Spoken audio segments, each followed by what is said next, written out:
Menteri Pendidikan dan Kebudayaan Nadiem Makarim sudah membantah informasi yang beredar bahwa pembelajaran di sekolah dalam rangka semester ganjil tahun ajaran baru akan dimulai pertengahan Juli 2020 ini. Lalu kapan kegiatan belajar mengajar di sekolah dimulai lagi secara normal? Dade Salampesi akan mengecek faktanya untuk Anda. Silakan Dade. Adi dan juga pemirsa, memang sempat tersiar informasi bahwa anak-anak kita akan kembali ke sekolah pada pertengahan Juli 2020.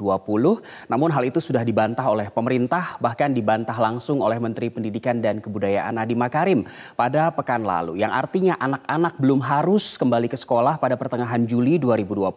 Hal ini juga ditegaskan kembali oleh PLT Dirjennya, pemirsa. Kita lihat informasi grafis yang pertama.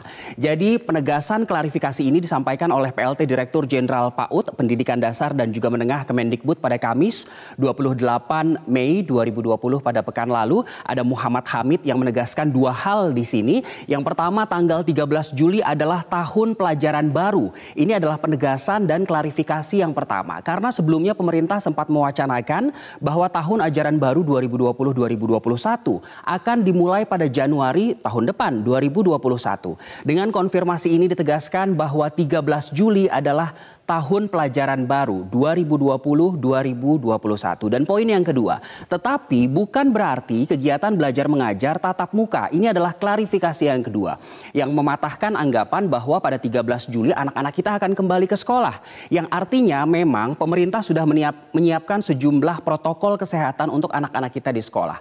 Kita lihat informasi grafis berikutnya, ini adalah protokol kesehatan yang sudah dibentuk oleh Kemendikbud secara umum. Jadi sekolah-sekolah yang akan dibuka hanyalah sekolah-sekolah yang wilayahnya ada di dalam zona hijau. Sementara untuk sekolah-sekolah yang masih ada di zona kuning dan juga zona merah, artinya masih harus memberlakukan yang namanya PJJ. Pembelajaran jarak jauh atau study from home seperti yang sudah beberapa bulan ini kita terapkan. Lalu bagaimana Kemendikbud menentukan mana sekolah yang ada di wilayah zona hijau dan mana sekolah yang ada di zona kuning dan zona merah? Kemendikbud menegaskan bahwa untuk penentuan zonase ini diserahkan kepada pemerintah pusat, dalam hal ini adalah gugus tugas percepatan penanganan COVID-19.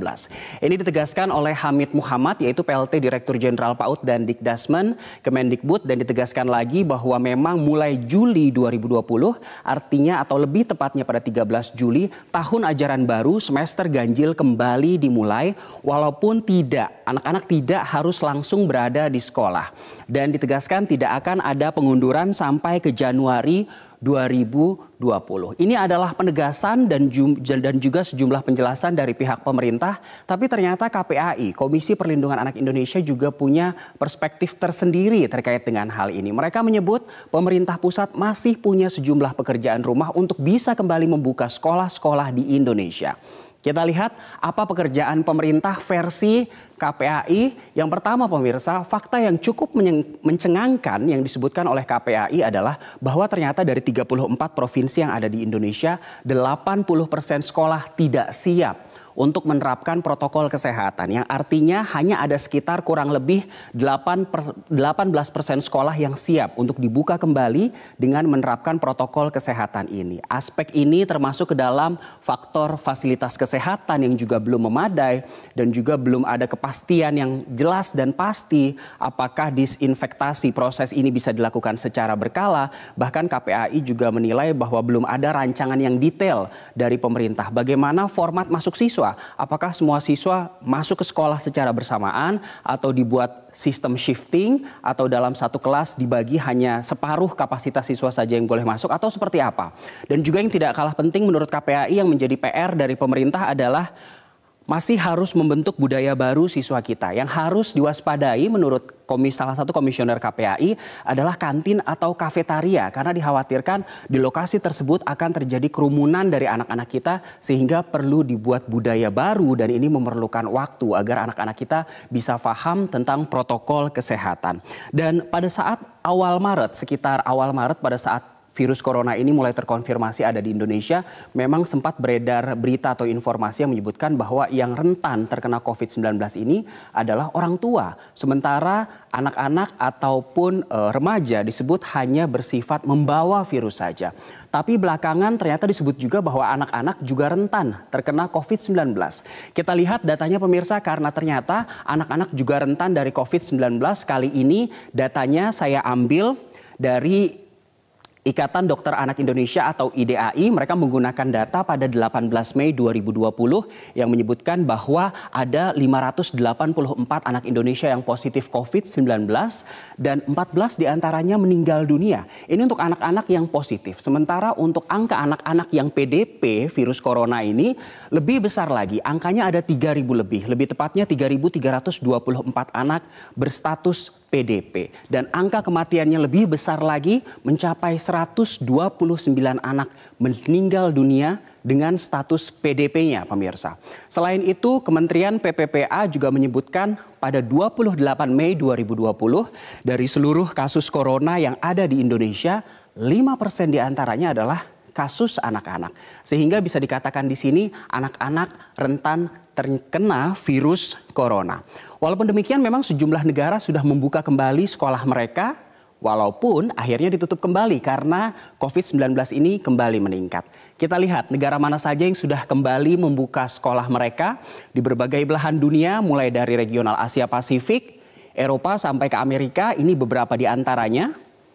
Ada Selandia Baru dan juga Australia, Korea Selatan, Tiongkok, di Timur Tengah ada Israel, Siprus, di Amerika ada Swiss, Denmark, Belanda, Prancis, dan juga Kanada. Namun beberapa negara ini juga kembali menutup sekolahnya karena ternyata setelah sekolah dibuka kembali, anak-anak kembali ke sekolah, ternyata virus corona angka kasusnya kembali meningkat, bahkan anak-anak yang ke sekolah tersebut menjadi korban.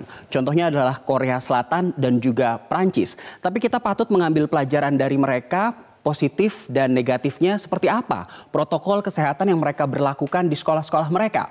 Kita lihat informasi grafis yang terakhir, kita ambil pelajaran dari negara Swiss yang ternyata jumlah siswa di kelasnya hanya separuh saja sebagai protokol kesehatan. Dan ini yang juga diberlakukan di sejumlah negara lain, bahkan orang tua tidak diperbolehkan mendekat ke sekolah. Sementara di Belanda dipasang disinfektan di ambang pintu kelas dan juga antar meja siswa dipasang perisai plastik sehingga tidak ada interaksi langsung antar siswa dan mencegah droplets terkena ke siswa lainnya. Sementara itu Selandia Baru dan Australia memiliki kebijakan yang hampir sama, yaitu siswa hanya perlu hadir di sekolah 1 kali atau 1 hari dalam seminggu. Sementara Israel mengeluarkan kebijakan hanya membuka kelas 1, 2, dan 3 sekolah dasar dan kelas 11 dan 12 sekolah menengah di tingkat atas, dan satu kelas hanya diisi 15 siswa. Artinya ada pembatasan jumlah siswa di dalam satu kelas. Kita lihat negara lainnya, negara di Asia yaitu Tiongkok dan juga Korea Selatan yang kebijakannya tidak berbeda jauh dengan negara-negara yang ada, pada dasarnya membatasi jumlah siswa yang ada di kelas. Namun di sini Tiongkok dan Korea Selatan menegaskan dengan harus ada pengecekan suhu tubuh sebelum masuk ke lingkungan sekolah, dan Tiongkok memperluas sosialisasi masif di lingkungan sekolah dengan menempelkan berbagai poster bagaimana caranya mencegah virus corona. Ada juga kaca pembatas antar meja seperti tadi di kantin karena dikhawatirkan kantin ini ramai kerumunan siswa. Dan lagi-lagi Korea Selatan juga membatasi jumlah siswanya di dalam satu kelas. Itu tadi fact check untuk hari ini terkait dengan rencana pembukaan sekolah yang dilakukan oleh pemerintah. Kita patut belajar dari negara-negara ini sudah membuka sekolahnya, namun ternyata beberapa di antaranya harus ditutup lagi karena kasus corona yang kembali meningkat. Saya kembalikan ke Ade Mulia. Baik, terima kasih Dade Salam Pesi atas fact checknya.